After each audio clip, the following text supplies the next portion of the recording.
नमस्कार दोस्तों, मेरा नाम है राज के वर्मा और आप देख रहे हैं आपका अपना डिजिटल न्यूज चैनल रिपोर्टर जी। दोस्तों, आज के इस वीडियो एक्सप्लेनर में मैं बात करने वाला हूं सोने और रियल एस्टेट को लेकर, क्योंकि 2026 दोनों ही के लिए बेहद क्रूशियल रहा है। 2026 के शुरुआत में सोना अपने हाई तक पहुंचा, लेकिन उसके बाद लगातार गिरावट और उठावट दोनों ही चल रही। तो वहीं दूसरी तरफ रियल एस्टेट मार्केट में 2025 से लगातार मंदी का दौर चल रहा है। लगातार कई रिपोर्ट्स में ये दावा किया गया है कि 2025 और 2026 में जो सेल है वो डाउन हुई है और इन्वेंट्री का लगातार बनता जा रहा है। इस सब के बीच मिडल ईस्ट में चल रहे युद्ध का असर भी सोने और रियल एस्टेट दोनों पर पड़ रहा है। प्रधानमंत्री नरेंद्र मोदी ने 1 साल तक सोना ना खरीदने की अपील की थी। तो वहीं अब सवाल सबके जहन में है कि 2026 में आगे जाकर क्या होगा, सोना सही है या फिर रियल एस्टेट सही है। तो आज इसी पर बात करेंगे कि दोनों में से कौन सा विकल्प बेहतर हो सकता है। तो इस वीडियो को अंत तक जरूर देखिए, क्योंकि आपके बहुत सारे डाउट्स यहां पर क्लियर होने वाले हैं। और वीडियो पसंद आए तो इसे लाइक शेयर करना बिल्कुल मत भूलिए। और हाँ दोस्तों, ये वीडियो इन्वेस्टमेंट पर्पज़ के लिए नहीं बल्कि जानकारी और एजुकेशन पर्पज़ के लिए, इसलिए जहां भी इन्वेस्ट करेंगे आप सोच समझ के कीजिए। तो चलिए बगैर देरी किए शुरुआत करते हैं। दोस्तों, भारत में एक समय था जब लोग कहते थे बेटा चाहे नौकरी करे या बिजनेस, लेकिन जिंदगी में एक प्लॉट और एक फ्लैट जरूर लेना, क्योंकि रियल एस्टेट को सबसे सेफ इन्वेस्टमेंट माना जाता था। लोगों को लगता था कि जमीन कभी डूबती नहीं, प्रॉपर्टी के दाम हमेशा ऊपर ही जाते हैं और जो इंसान जल्दी प्रॉपर्टी खरीद लेगा वही अमीर बनेगा। लेकिन अब 2026 के करीब आते आते पूरा खेल बदलता दिख रहा है। आज पहली बार इंडिया का इन्वेस्टर कंफ्यूज है कि आखिर फ्लैट खरीदे या गोल्ड खरीदे, क्योंकि एक तरफ रियल एस्टेट मार्केट में दिख रहे आर्टिफिशियल चमक और दूसरी तरफ गोल्ड और सिल्वर लगातार सेफ हेवन एसेट बनते जा रहे हैं। खास बात यह है कि ये डर सिर्फ आम लोगों का नहीं बल्कि बड़े इन्वेस्टर्स, एनालिस्ट और ग्लोबल एजेंसी भी वार्निंग दे रही है कि अगर ग्लोबल अनसर्टेनिटी और इन्फ्लेशन इसी तरह बढ़ती रही तो आने वाले महीनों में लग्जरी रियल एस्टेट सबसे ज़्यादा प्रेशर में आ सकता है। दोस्तों, जब मिडल ईस्ट में तनाव बढ़ता है, क्रूड ऑयल उछलता है, अमेरिका और चाइना की लड़ाई बढ़ती है या ग्लोबल रिसेशन का डर आता है, तब दुनिया के इन्वेस्टर रिस्की एसेट में पैसा निकालकर सेफ एसेट्स में भागते हैं। और भारत में सबसे बड़ा सेफ एसेट माना जाता है गोल्ड। यही वजह है कि 2025-26 में गोल्ड ने पूरी दुनिया में रिकॉर्ड तोड़ तेजी दिखाई। वर्ल्ड गोल्ड काउंसिल की रिपोर्ट के मुताबिक ग्लोबल गोल्ड इन्वेस्टमेंट डिमांड में लगभग 84% की भारी उछाल दर्ज की गई। भारत में गोल्ड बार और कॉइन की खरीदारी कई साल के रिकॉर्ड स्तर पर पहुंच गई, यानी लोग अब बैंक, शेयर और प्रॉपर्टी से ज़्यादा भरोसा गोल्ड पर करने लगे। दूसरी तरफ रॉयटर्स की रिपोर्ट के मुताबिक भारत में गोल्ड फ्यूचर 1.64 लाख प्रति 10 ग्राम तक पहुंच गए, जबकि प्रॉफिट बुकिंग और इंपोर्ट ड्यूटी प्रेशर के बावजूद गोल्ड की डिमांड कमज़ोर नहीं हुई। अब सोचिए, अगर इतना महंगा गोल्ड भी लोग खरीद रहे हैं तो डर कितना बड़ा होगा, क्योंकि आम आदमी तभी महंगा गोल्ड खरीदता है जब उसे लगता है कि आगे और बड़ा संकट आने वाला है। दोस्तों, यह सबसे बड़ा सवाल यह है कि आखिर लोग रियल एस्टेट छोड़कर गोल्ड की तरफ क्यों भागें। इसका जवाब है लिक्विडिटी और फियर। रियल एस्टेट में पैसा फंस जाता है। अगर आपने 1 करोड़ का फ्लैट खरीद लिया और अचानक मार्केट डाउन हो गया तो उसे बेचने में महीनों या सालों लग सकते हैं। बायर नहीं मिलेंगे, रजिस्ट्री कॉस्ट अलग, ब्रोकरेज अलग, लीगल रिस्क अलग, मेंटेनेंस अलग। लेकिन गोल्ड, उसे आप कभी भी कैश में बदल सकते हैं। यही वजह है कि क्राइसिस के समय लोग प्रॉपर्टी नहीं गोल्ड खरीदते हैं। अब जरा रियल एस्टेट मार्केट का दूसरा डर समझिए। पिछले कुछ सालों में इंडिया के बड़े शहरों में लग्जरी हाउसिंग का एक्सप्लोजन हुआ। गुरुग्राम, नोएडा, मुंबई, हैदराबाद, बेंगलुरु, हर जगह करोड़ों की लग्जरी फ्लैट्स लॉन्च हुए। बिल्डर्स को लगा कि रिच इन्वेस्टर्स हमेशा खरीदते रहे, लेकिन अब धीरे धीरे बायर्स की स्पीड कम पड़ रही है। ईएमआई बहुत महंगी हो चुकी है, होम लोन्स, इंटरेस्ट रेट्स लगातार ऊंचे बने हुए हैं, मिडिल क्लास मार्केट से बाहर हो रहा है। और सबसे बड़ा खतरा क्या है? अनसोल्ड इन्वेंट्री का, यानी हजारों फ्लैट बन रहे हैं लेकिन बायर्स कम होते जा रहे हैं। यही वो इन्वेंट्री बॉम्ब है जिससे अब एनालिस्ट डर रहे हैं। कई रियल एस्टेट रिपोर्ट्स में दावा किया गया है कि लग्जरी सेगमेंट में सप्लाई तेजी से बढ़ रही है, लेकिन जेन्युइन एंड यूजर कम है। यानी मार्केट अब इन्वेस्टर्स के भरोसे चल रहा है, और अगर इन्वेस्टर्स डर गए तो पूरा खेल उल्टा पड़ सकता है। दोस्तों, ये बिल्कुल वैसा ही है जैसा चाइना के रियल एस्टेट बबल में हुआ था। वहां भी बिल्डर्स लगातार प्रोजेक्ट्स लॉन्च कर रहे थे, इन्वेस्टर्स पैसा लगा रहे थे, लेकिन जैसे ही बायर कम हुए पूरा सिस्टम हिल गया। अब इंडिया में लोग पूछ रहे हैं क्या यहां भी वैसा ही कुछ हो सकता है क्या? और इसी डर की वजह से गोल्ड और सिल्वर को फिर से फाइनेंशियल इंश्योरेंस माना जा रहा है। दोस्तों खास बात यह है कि अब सिर्फ बड़े लोग ही नहीं बल्कि छोटे इन्वेस्टर भी गोल्ड की तरफ जा रहे हैं। पहले लोग ज्वेलरी खरीदते थे, लेकिन अब डिजिटल गोल्ड, गोल्ड ईटीएफ और छोटे कॉइन्स जैसे पॉपुलर हो रहे हैं। टाइम्स ऑफ इंडिया की एक रिपोर्ट के मुताबिक सिर्फ जनवरी-फरवरी 2026 में डिजिटल गोल्ड ट्रांजैक्शन लगभग 70 बिलियन तक पहुंच गया था। यानी लोग अब मोबाइल से गोल्ड खरीद रहे हैं क्योंकि उन्हें डर है कि आने वाले समय में इन्फ्लेशन और क्राइसिस और ज़्यादा बढ़ सकता है। दोस्तों अब यहाँ सबसे खतरनाक एंगल को भी समझिए। अगर मिडल ईस्ट टेंशन ऐसे ही और बढ़ती रही तो सबसे पहले ऑयल महंगा होगा, जो कि हो चुका है।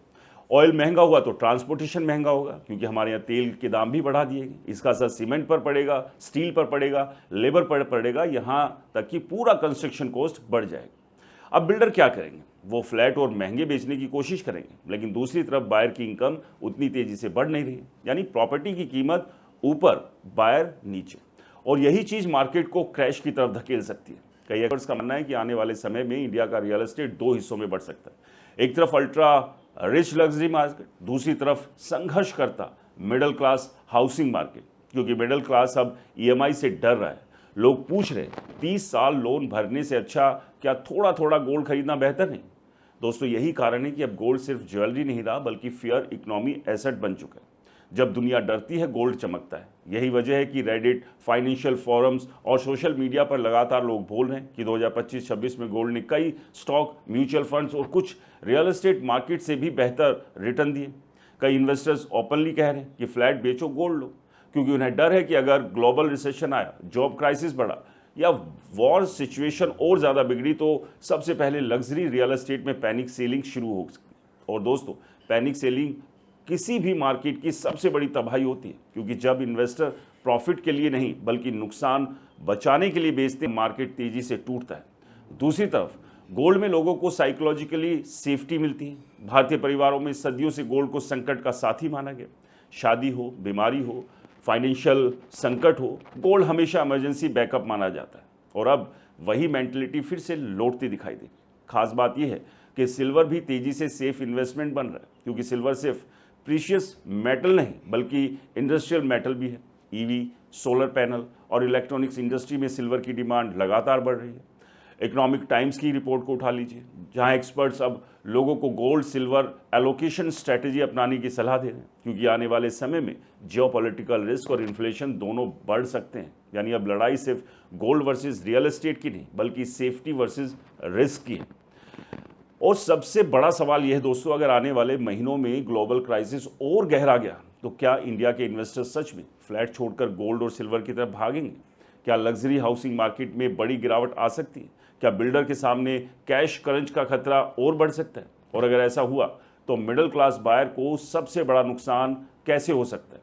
अब आगे के वीडियो में मैं आपको बताऊंगा कि आखिर इंडियन इन्वेस्टर क्यों तेजी से रियल एस्टेट से भरोसा खो रहे हैं, कैसे ईएमआई, जॉब फेयर और ग्लोबल क्राइसिस मिलकर प्रॉपर्टी मार्केट को हिला सकते हैं, और क्यों कई एक्सपर्ट्स अब कह रहे हैं कि 2026 में गोल्ड और सिल्वर भारत के सबसे बड़े वेल्थ प्रोटेक्शन एसेट्स बन सकते हैं।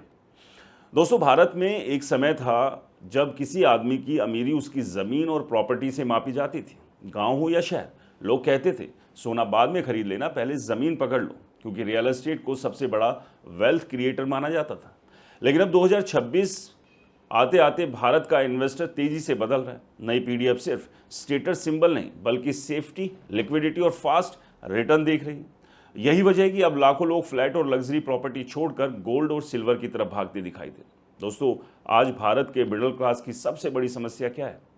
महंगी ईएमआई, जॉब इनसिक्योरिटी और बढ़ती महंगाई। पहले लोग सोचते थे कि ईएमआई भरते भरते एक दिन घर अपना ही हो जाएगा, लेकिन अब सवाल बदल गया। क्या आने वाले समय में नौकरी ही सुरक्षित रहेगी? क्योंकि पूरी दुनिया में इकोनॉमिक स्लोडाउन का डर बढ़ रहा है।